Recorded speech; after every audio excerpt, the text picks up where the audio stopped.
Hey guys, welcome to this week's episode of Conversations. I'm your host, Kimberly Isis Thomas, the editor-in-chief of IHearThatGirl.com.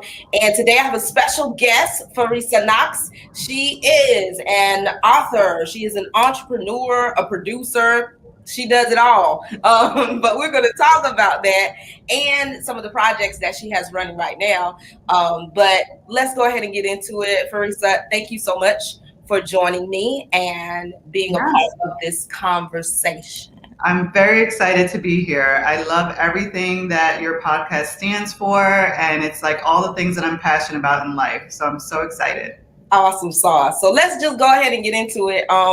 So I was saying to you earlier when we were just, kind of talking before we started going live on the show, but I was saying to you about the importance of representation. So every time these stories come across my desk, I am enthralled about, showing it and sharing it with our audience, because I feel like we just have to continue seeing ourselves in those roles.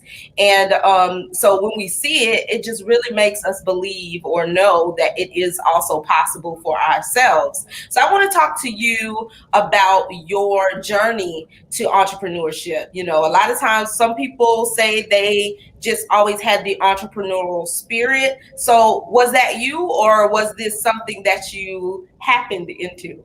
Yeah, no, I can honestly say I was not that kid or young person or even graduate who was like, I want to start a business. I want to be an entrepreneur.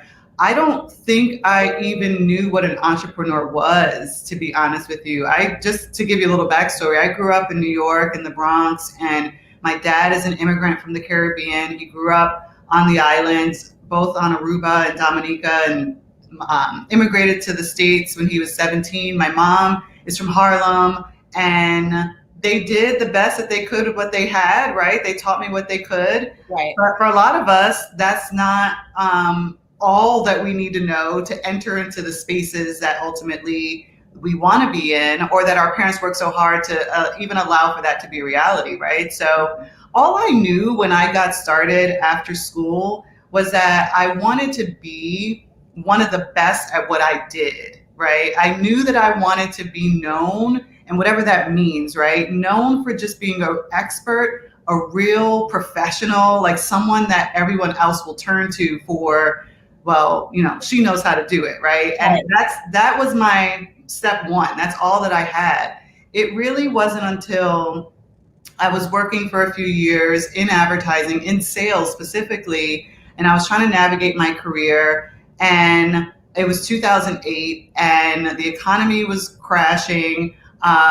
We had our first Black president. It was all right. It was all just so much joy and hope, obviously, and just like positivity. But the economy was nothing, right? And I was still young enough to not be afraid. Like like today, I'll be 40 next month, and if the economy crashing like this, 2020, 2021 feels very different for me as a grown up than being 25, 26 when this happened last time. But it was in all of that transition that I took a leap of let me just work from my living room for a little bit until I can figure out my dream job. And that was the catapult into entrepreneurship for me. And it wasn't even my idea. My now husband, then fiance, he kind of just was like a little bird on my shoulder and said, what if a couple clients just use you for what you do at your company? The company was going bankrupt, and I knew that end was coming soon. It's like, just text a couple of your clients, see what they say. If you can make $35,000 next year, bring home that salary, it's worth it to just try. And when he said that, I know now today that I do have an entrepreneurial spirit and mind and drive. I didn't know that at the time, because when he said it, none of that scared me. None of that felt challenging. It felt fun. It felt like an adventure. It was like, oh, yeah, let's do it. Let's try. And that was 12 years ago. No, that is a great point, because, there are a lot of people who, they can't really fathom seeing themselves as an entrepreneur because they don't feel like they have that entrepreneurial spirit. But like you said, it just seemed like fun. Sometimes they have these dreams in them that seems like, okay, you know what? I should try, but I'm not an entrepreneur, so I shouldn't do that. But what you're saying, and especially what your husband was saying, is like, go for it. Like, why not? This is going to be an opportunity for you to just try it. Just try out that dream. Just, go for it. You don't necessarily have to have the quote unquote entrepreneurial spirit. And I think the entrepreneurial spirit is there. It just looks different to everyone, right? Yes, especially for us Black women, I would say, because, obviously our lives are mixed with a bunch of different challenges than other people, right? And I think that if I would have gotten stuck on, well, I don't know any entrepreneurs, my parents weren't entrepreneurs, or traditionally, right? Because someone asked me a few years ago, are your parents entrepreneurs? I'm like, no. And then I go, wait a second. My mom actually ran a daycare inside our apartment in the Bronx, like almost my whole childhood. I was like, wait, my mom is an entrepreneur. Like, she ran a daycare center my whole childhood out of our apartment. So I saw it, but I wasn't aware of the fact that I was seeing it while I was growing up. But to your point, yeah, it felt like a fun adventure for me to try. And what I always knew, still today, 12 years in, I'm like, if this fails, I can just go get a job. Like, it's really not that serious. I can just go get some. And today, I'm worth more than I was 12 years ago because of everything I've done, right? So I would encourage people to just don't let the fear stop you, because I hear this a lot in how I present and everything. People are like, oh, you're fearless. I'm like, no, I'm not. I'm really not. I just don't let the fear stop me from doing the thing and taking the next step. But the fear is there. I'm sweating on the inside, sometimes on the outside, right? But I just keep going and don't let it stop me from taking that next step. I love that. I have fear. I just don't let it stop me. That is so powerful because, you're right. We do have that moment of fear. And like you said earlier about, when you were 25, you're seeing things totally different now. At 40, you're seeing it totally different now. So you understand now that it's worth the, pushing past the fear, because I can just get another job. But when you're 25, you're like, oh, I've lost my job. Right. People forget how much control we actually have over situations, right? It feels out of control, but we can demand it if we understand we have the power to do so. Yeah. So I want to talk to you about the challenges that you faced as an entrepreneur. I know you talked about the business was bankrupt, so you knew it was phasing out, and that's what really kind of made you pivot, basically. So talk about that. Talk about the challenges. Yeah. So I think getting started, honestly, the hardest part getting started was trying to figure out what I don't know, like the long list of things that I didn't know about business. I didn't go to business school. I was only, let's say, 5 or so years into my personal career. So the idea of starting a business, instead of letting it overpower me, I said, okay, if I were an employee at a place and my boss, the CEO, came to me and said, what would you like this business to be like as an employee? How would you like it to feel and run here? Let me just start there and start implementing those kind of things in my business. And it was just me. So I pretended almost as if some fabulous woman named Farissa hired me to run her business, right? And I approached it that way because owning a business doesn't really mean anything until you sell it one day, right? Financially, it doesn't matter if you own something unless you can afford to pay yourself a salary, or you're working on an exit strategy so that you can recoup all the investments that you've put into the business. Right. So that was my first challenge, phase one. How do I want to approach this? Because I have no blueprint, no roadmap for how this should go. So I thought about it from the employee perspective, if I worked at a place. Mm-hmm. From there, it's client acquisition, right? How do you get clients? It depends on what type of business you're in, obviously, but that was my next hurdle of how do I get these folks to trust me, give me business, sign contracts? How do I find more? And it was just a constant hustle of relationship building and reputation, right? That matters so much because I'm competing against businesses who are much older and much richer than me. And I still feel like all I have is my team now. I have 12 employees, but at the time it was just me, my reputation, and the quality of work that I do. So focusing on that, That's good. because that's all you have as an independent business owner. From there, as I started to sophisticate myself and the business a little bit, it was the more traditional stuff, right? So like, how do you get access to funding?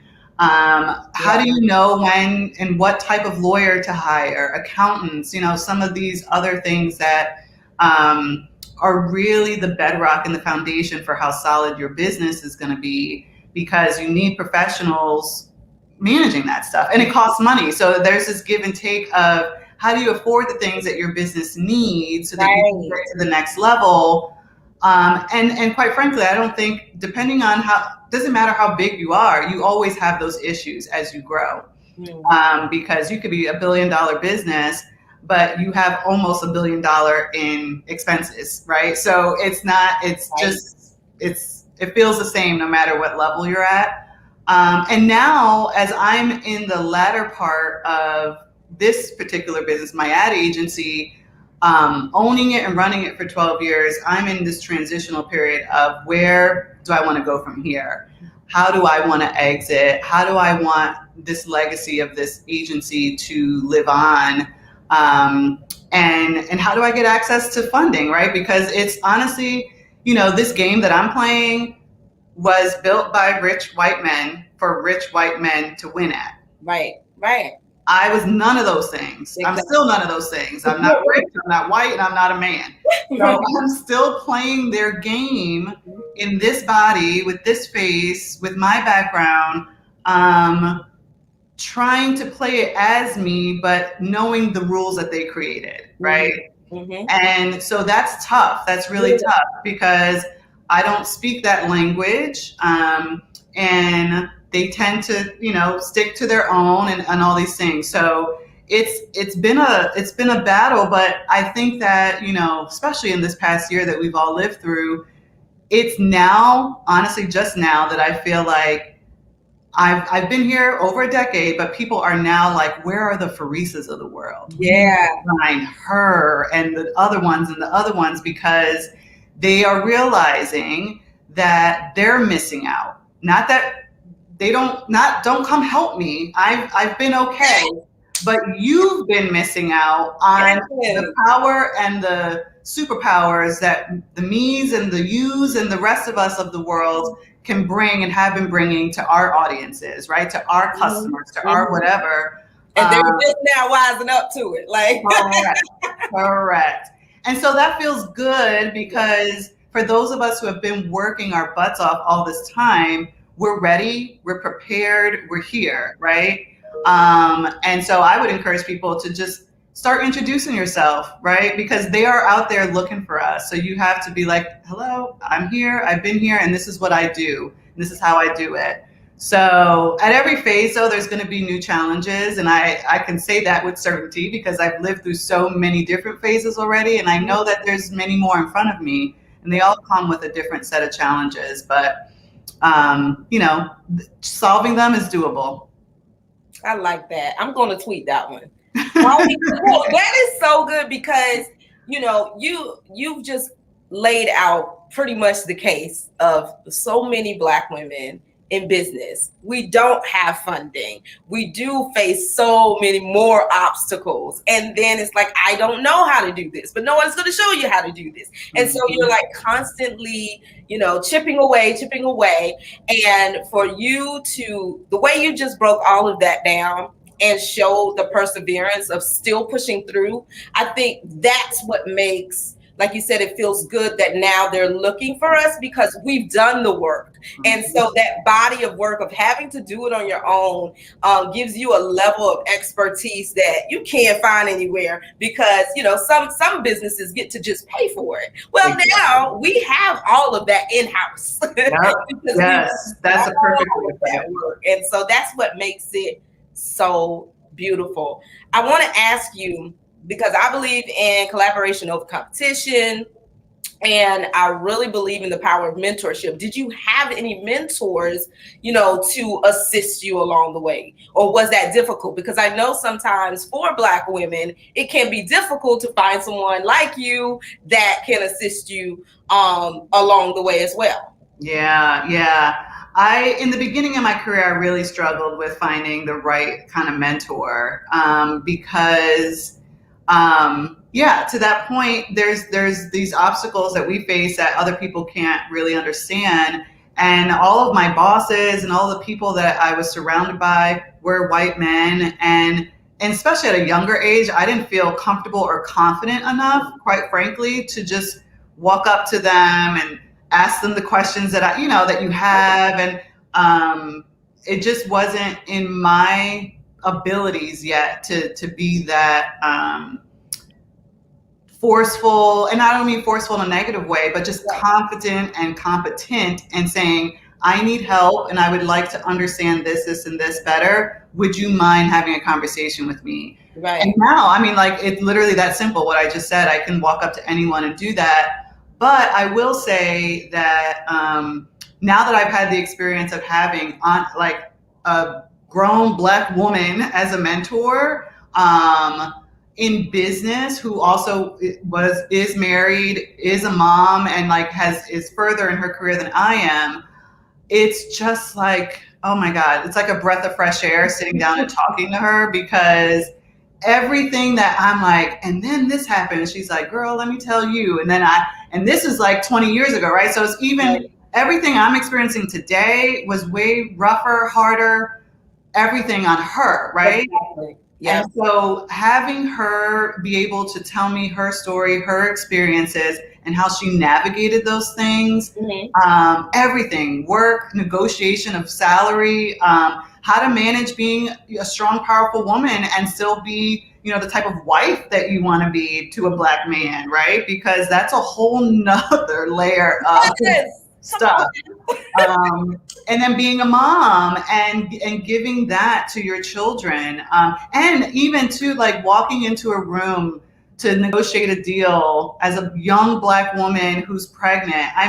There's not many situations that are tougher than that, because depending on the folks in that room, you're having to break through so many barriers. Yes. Before they even pay attention to the words coming out of your mouth, right? And I tell men this all the time.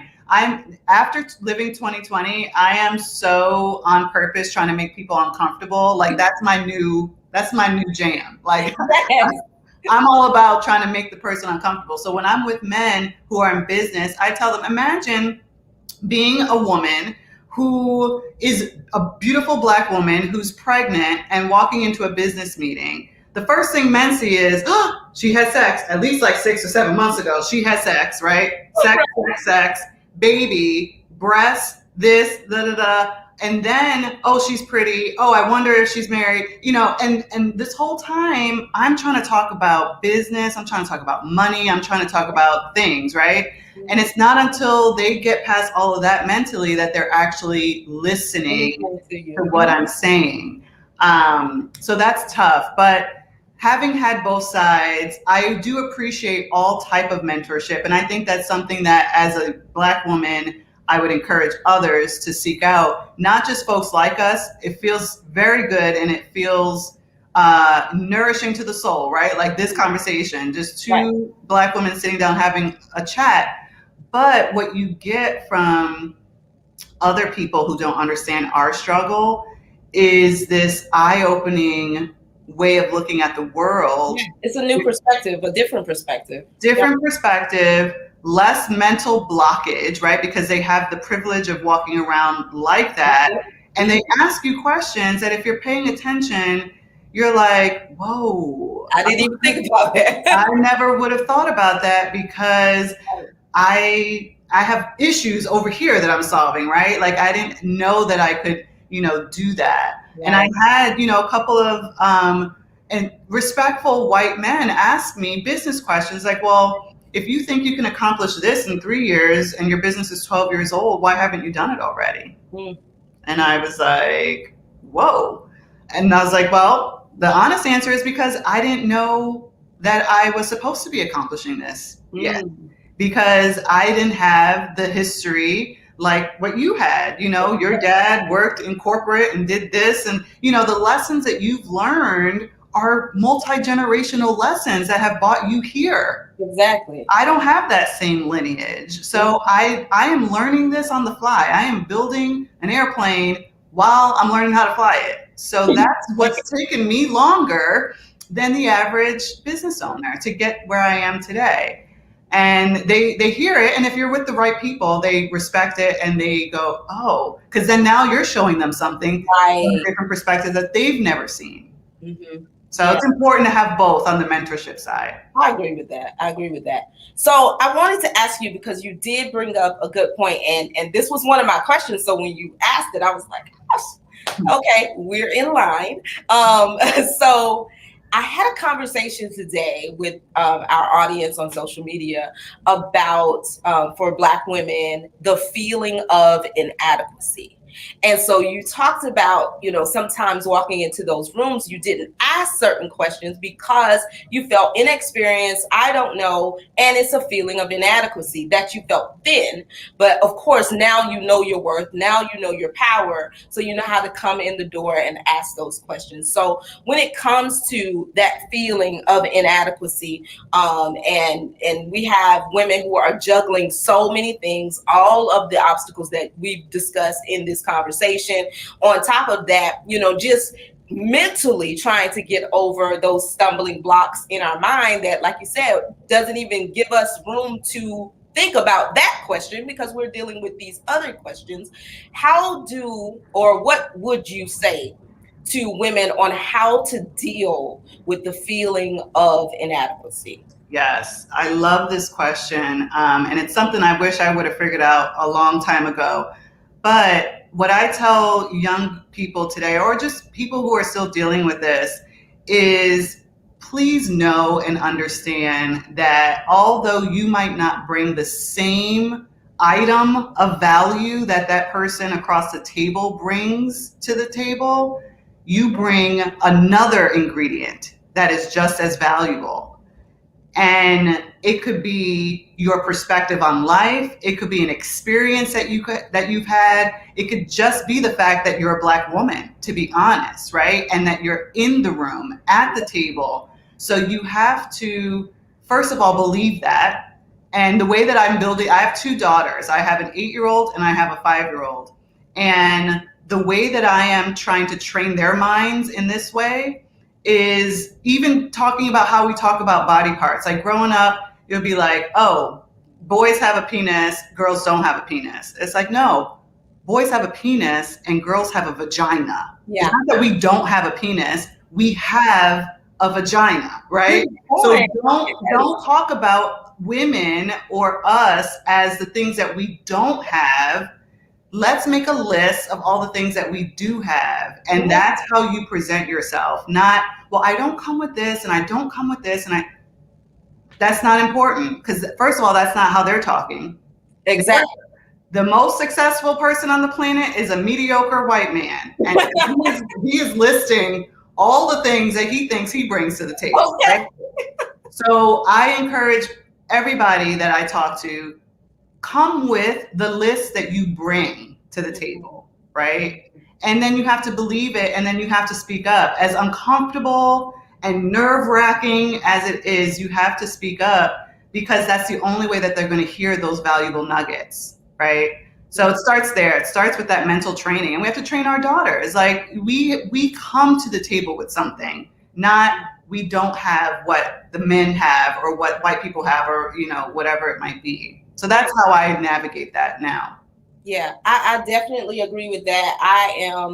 I've always told the story about how my mom was constantly, my mom and my dad, they constantly fed us with the greatness that is us. So it was given so often that we just, it was fact. It wasn't like, a compliment from anyone. Anyone could say, oh, you guys are great at so-and-so. We're like, yeah, we know, and it set us up. I didn't know how it set us up. I didn't see the effects of it until I got to maybe high school and college. And I noticed that a lot of my peers were struggling with that feeling of inadequacy. And I was just like, don't you know who you are? Like, don't you know you have abilities and skills and you're very capable, and so that's how I ended up doing the work that I do today, is because I recognize the importance of that continued message over and over and over again to reprogram the way a person thinks of themselves. So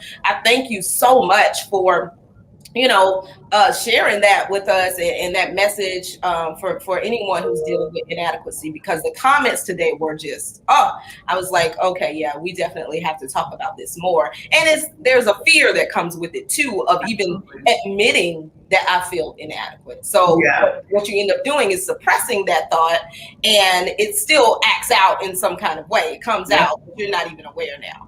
So, before we wrap this thing up, I want you to talk about, the moves that you are making in 2021. So I know you are the CEO of RLM Media, which is an ad agency. So you say you're getting ready to pivot out of that or a transition into something new. Tell us about that. Yeah. So as I gear my agency up to be 100%,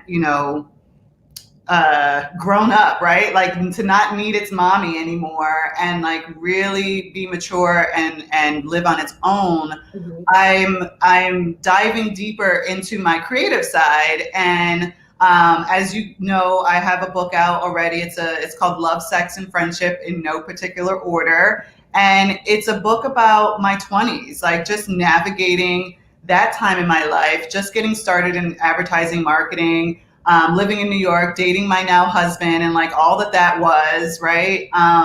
And so I have that out there already. And that just, when I wrote that book, I reminded my true self, like, oh my God, this is what I'm supposed to be doing in life. Like, I'm really supposed to be creating things for people to consume that is based on real life. Like, I'm obsessed with real life, real humans, real stories, because we have so much quality and richness to our lives, especially as Black people, especially as people of color, because we have these obstacles, right, that we talked about. And so that comes with resilience and stories and lessons and like really cool things that I think not only we all deserve to know others' stories, but other people deserve to know our stories, right? We need to share that more. So that's the space I want to dive deeper into. And a few years ago, about 5 or so years ago, I started a production company.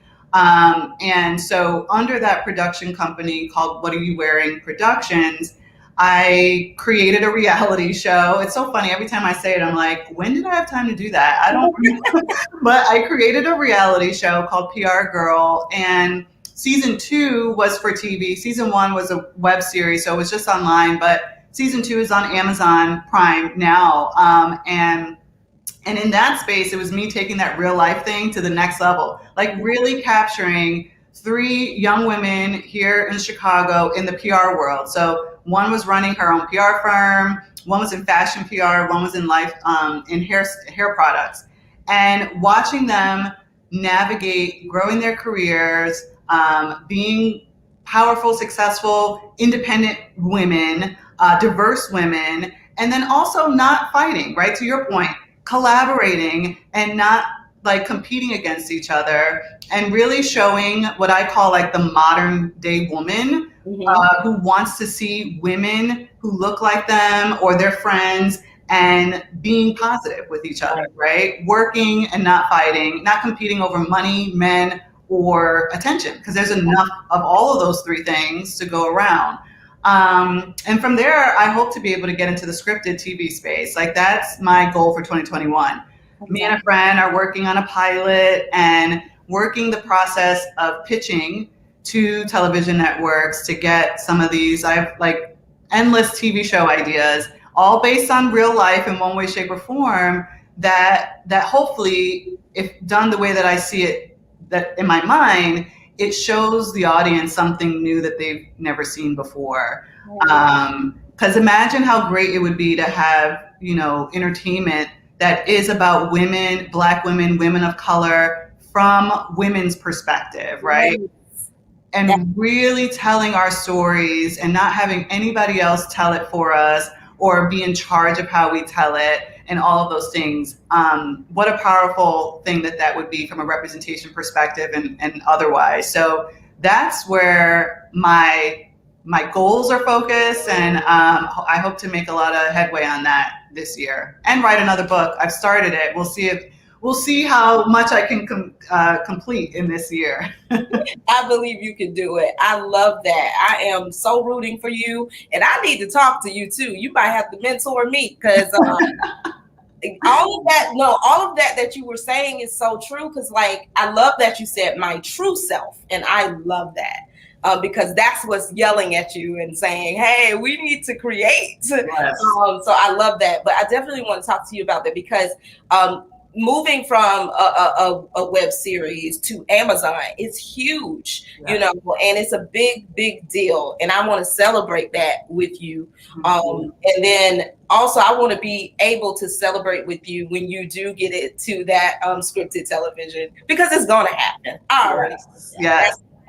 I think we just became best friends, Kimberly. I love you. And I mean that truly. I am rooting for your success, because your success is my success. And that's just how I feel about the sisters. So I just want to thank you, Farissa, for joining me and sharing your amazing story, and, you know, helping people know about who you are and what you are doing, because I really see the work that we do as creatives, putting out these stories and controlling the narrative of Black womanhood. I really see us as activists, and this is how we do our work.